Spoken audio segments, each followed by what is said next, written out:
I encourage each and every one of you, no matter what domain, what field you decide to go into, to be able to really communicate effectively is quite key. And that's also a part of my day-to-day.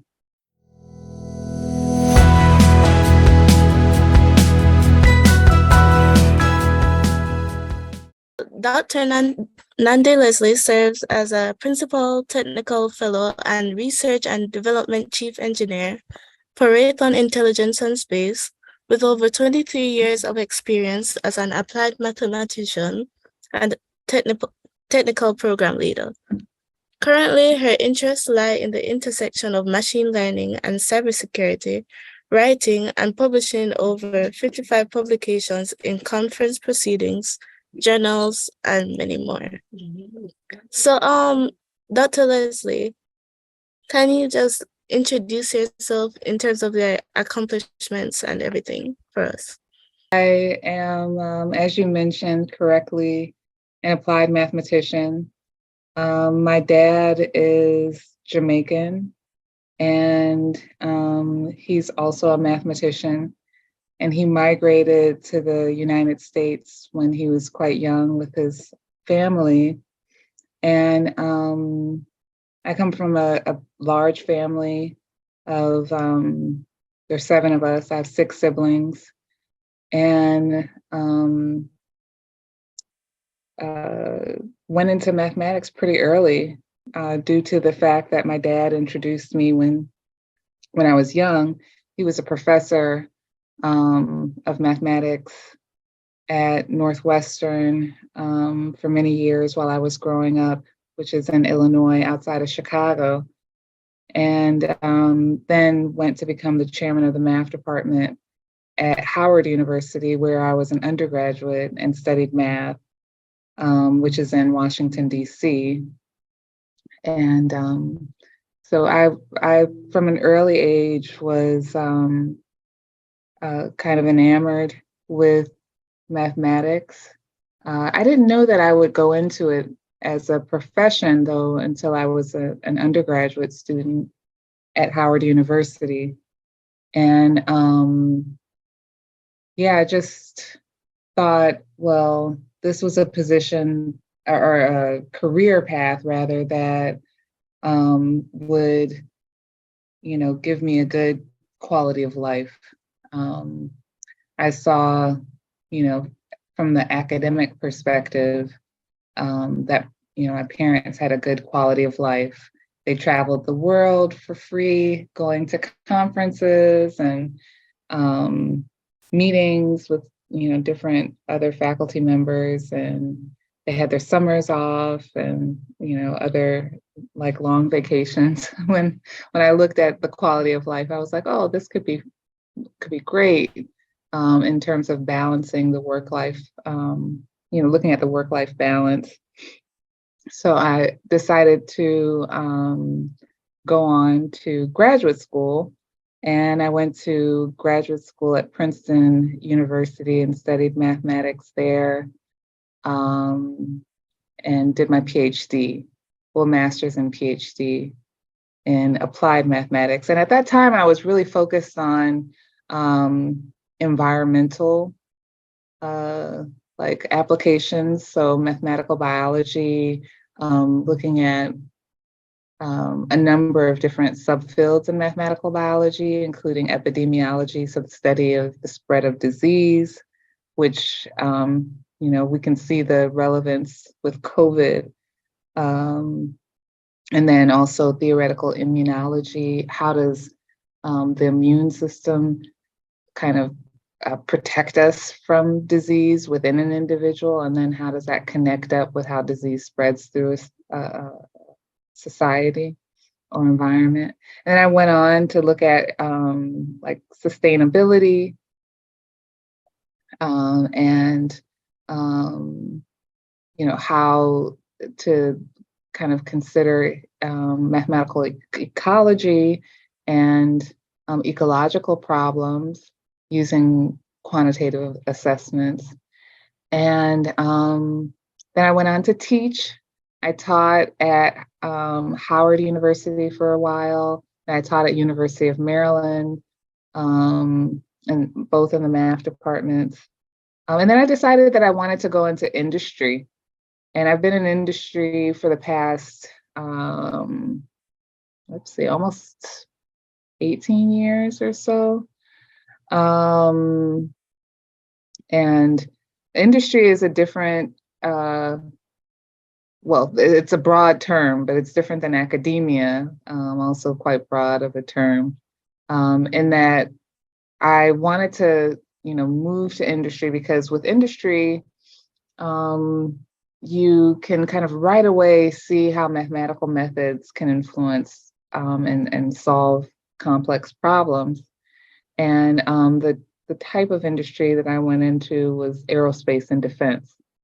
And using, most recently, artificial intelligence, AI, and machine learning techniques, but other mathematical approaches as well in order to understand cybersecurity problems, but also other sensor technology problems as well.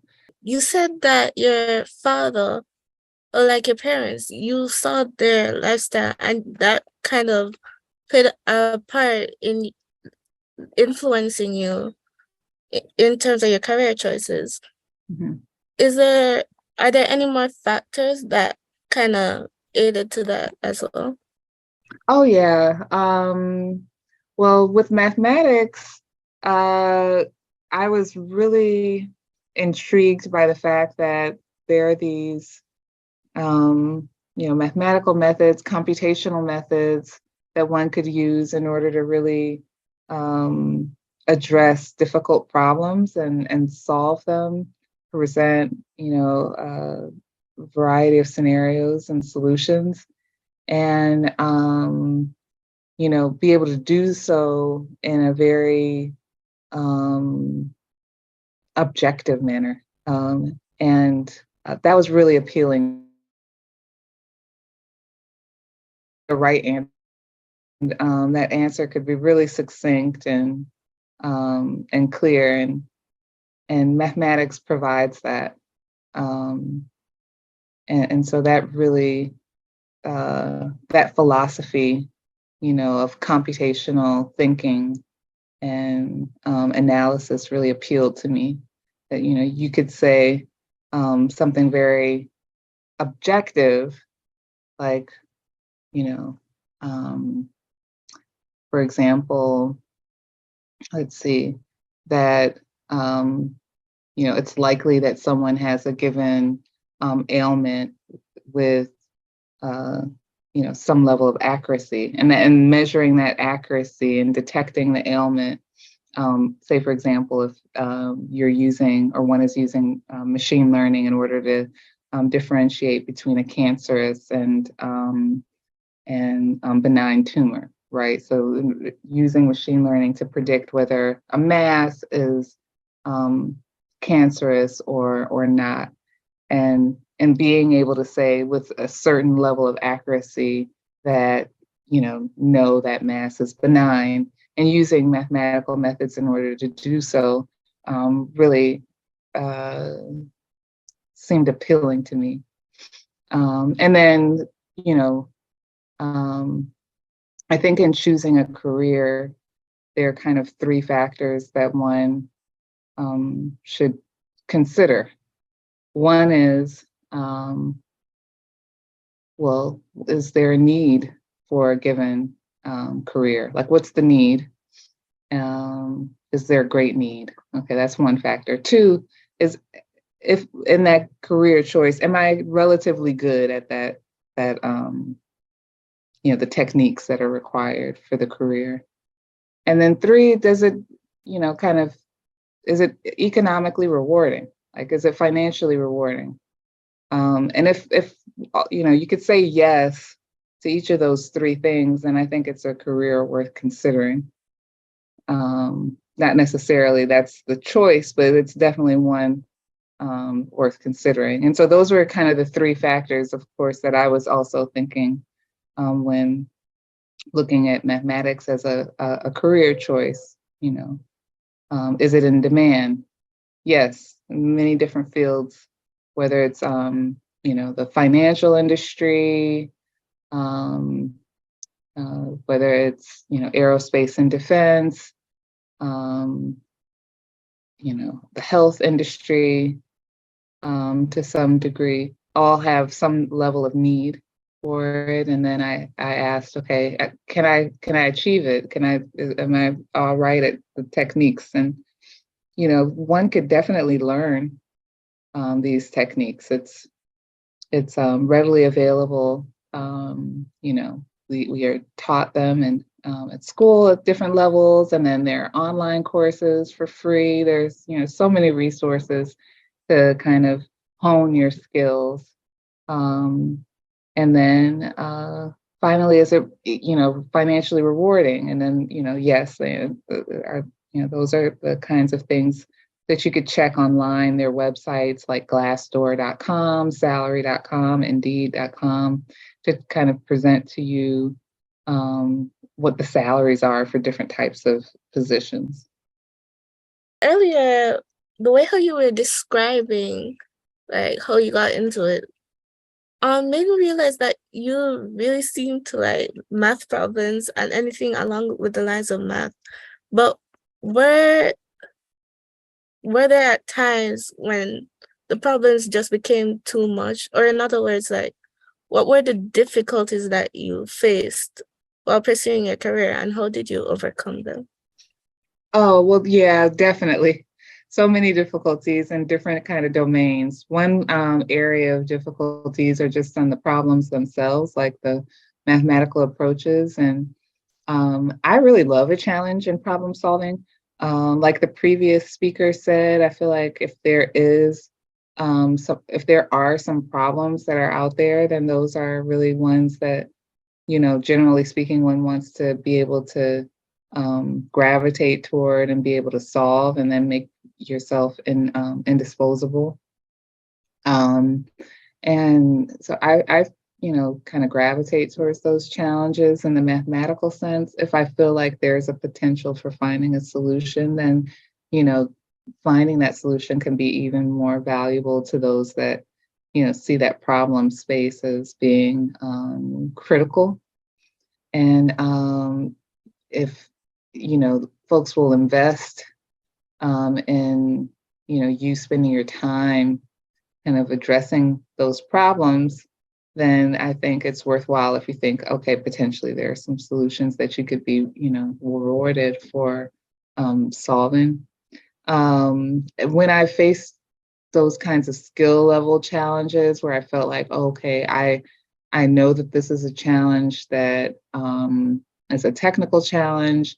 I'm not sure whether I have the skills to meet that technical challenge. Then, I spend a lot of time studying and reading, even still to this day, to learn, what are the techniques to solve, a problem that maybe I don't feel very comfortable with, or that it's been years or decades since I've looked at. And reading, still constantly learning, even taking online courses, for free, going on YouTube, reading journals, and books to hone my skills constantly to meet those technical challenges when they arise. So it's not like you stop learning. And then for the other types of challenges, I mean, that occurred maybe that are unique to the US are, racial challenges. There are very few and far in between Black people in the mathematical sciences, whether you're talking about African American or from the Caribbean or anywhere in the African diaspora. So, they're definitely, you can be the only Black person as a data scientist or, computer scientist in a company or on a team. And that can be isolating. And one, some of the challenges are kind of generated within, and then there are also work, challenges from outsiders who maybe think that you're not as skilled because of your race. And then there are challenges as being a woman. There are not that many women go into the mathematical sciences in the US, and it's changing, but it's still in the senior kind of ranks, you don't find that many women. And so there are a lot of preconceived notions about the skill levels of women.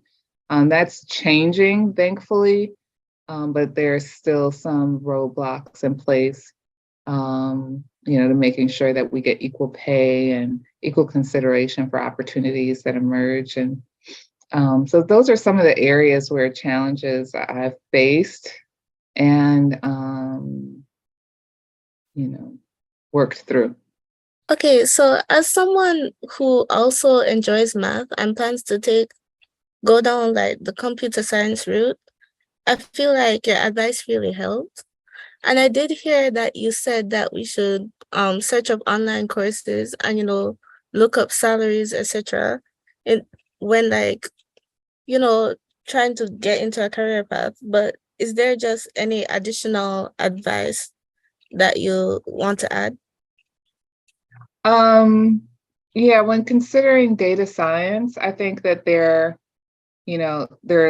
are so many opportunities these days, which kind of cross multiple industries. Staying well-read, I think, is important. Picking up a computer programming language is going to be critical in the computer science field. Understanding statistical methods like statistics and probability and statistics is very useful. Of course, machine learning. And there are plenty of courses online for free. I encourage people, that I mentor to, get a graduate degree in either computer science or, and when I say, I mean, like, if it's computer science specifically or data science or mathematics, I would recommend a PhD. And I recommend that degree for those specific fields because of, one, the level of research that is required to get the degree is the level that really helps to address these difficult problems in a variety of industries. And then also the willingness for others to trust your ability to do, to solve those problems greatly increases with those degrees. So it communicates to employers that, yes, you're capable, and then it also does provide you with the skill set necessary. While doing your graduate studies, I would say also do, or even as an undergraduate, actually, I would say do internships. When I was an undergrad, I did an internship at another university, and that was really groundbreaking for me. I was at Howard and I did an internship at Cornell, and it was a 8-week program in the summer where about 20 to 40 students, undergraduate students, lived on campus.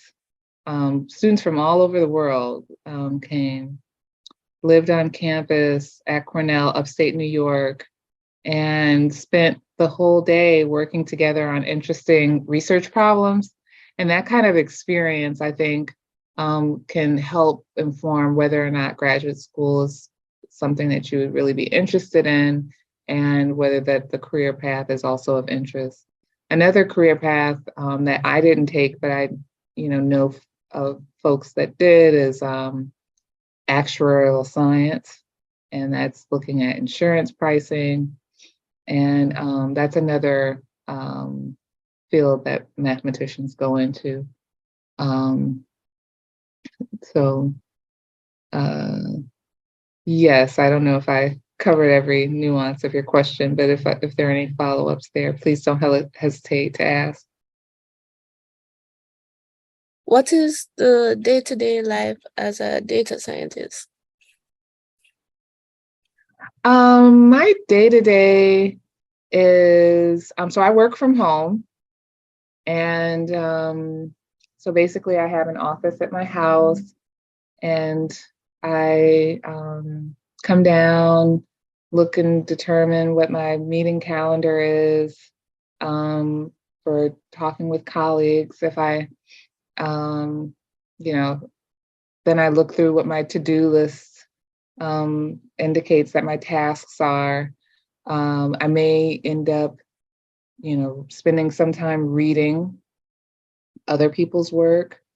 I spend some time writing code for problems that I'm working on to, determine whether there are models that exist that can consistently solve certain problems.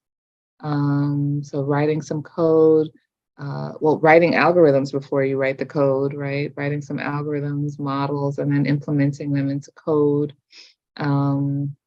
Running the code, analyzing it to see, what the, results are, whether I could produce visualization results, to share and communicate those results with non-technical and technical teammates. And then, spend some time maybe, if one day maybe I'm writing code and algorithms, maybe another day I'm spending, writing a report of those results. That may take a few days. Each of these things may take a few days. It could take a month to write code, like write the algorithm first, write the mathematical model, or write the mathematical model, I should say, implement that into code, where you're working on that with either a team, or you're working on it alone. And some of those days, maybe you're also writing a report. Some of those days, you may be presenting a PowerPoint presentation or slides to teammates or executives to explain what those results are. So it could be really varied. Some days, a lot of data scientists, once they become more senior, they have teams of folks reporting to them. And so maybe it's not writing your own, models and algorithms, but it's reviewing others. Or maybe it's writing in a team or a group, you're writing a piece, they're writing a piece. So it could be, meetings to discuss those, the code and go through it. So days could be quite varied. But usually, some of those aspects that I mentioned are incorporated into the day, whether it's like a literature review, whether you're like reading up on what others have done, or watching videos of talks that others have given. That's one aspect. Another aspect of my day can be in model development. Another I could categorize as like model implementation into code. Yet another is like analysis of those results, and then report writing. Also oral presentations, like actually providing presentations at meetings, is a skill that is kind of crosses multiple domains.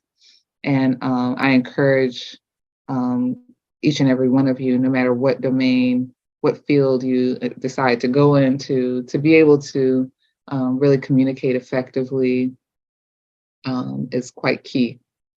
and that's also a part of my day-to-day. Is the work life for a data scientist monotonous? No, I would say it's very, very diverse because there's so many different fields that data science can be applied to. For example, in the aerospace and defense industry, sensor technologies is really huge and a huge aspect of the industry. And so sensor technologies are quite varied, from radio frequency to electro-optical to infrared.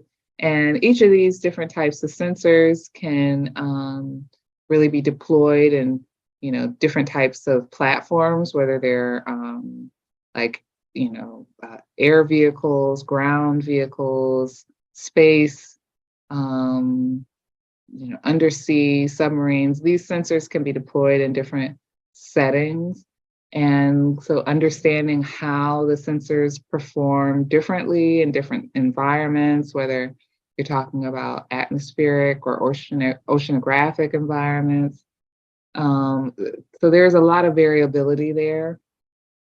And that's just, looking at sensor technologies. There's also cybersecurity.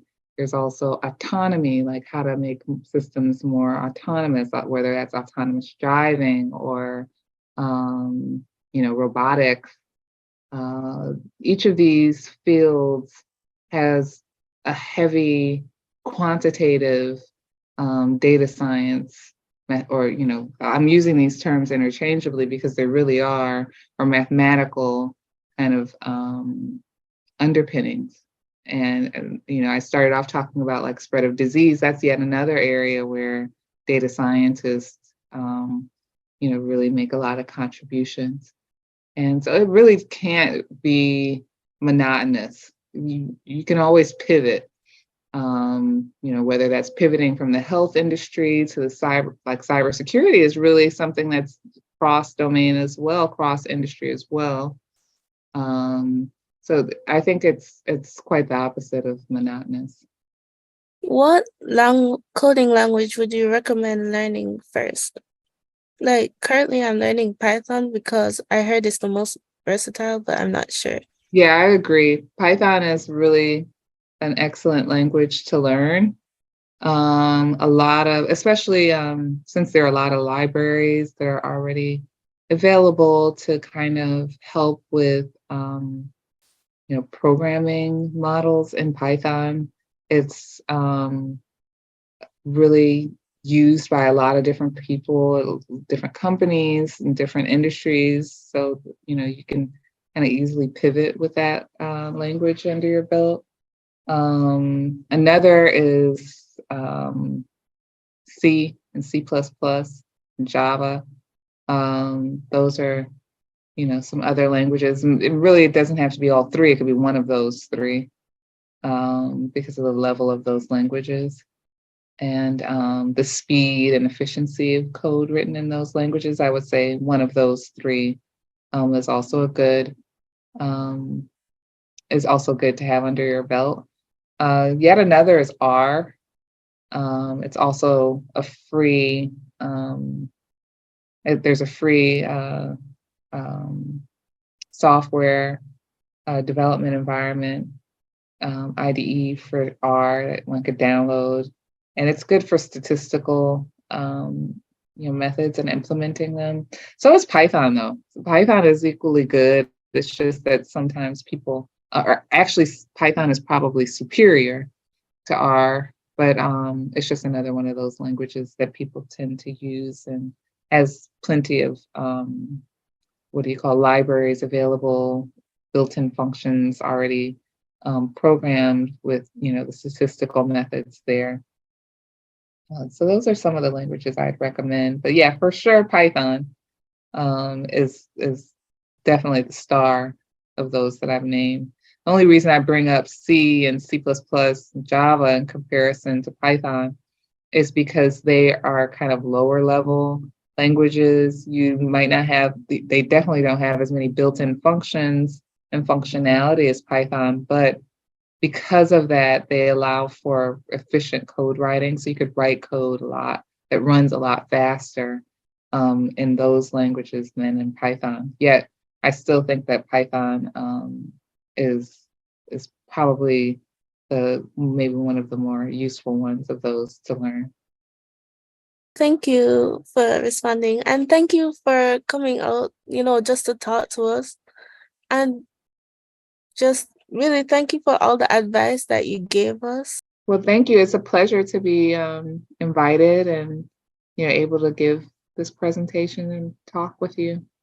So thank you again for the invitation.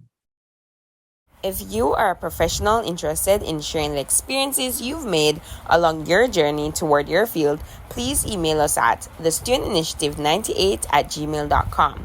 Comment down below what other professions you would like to hear from.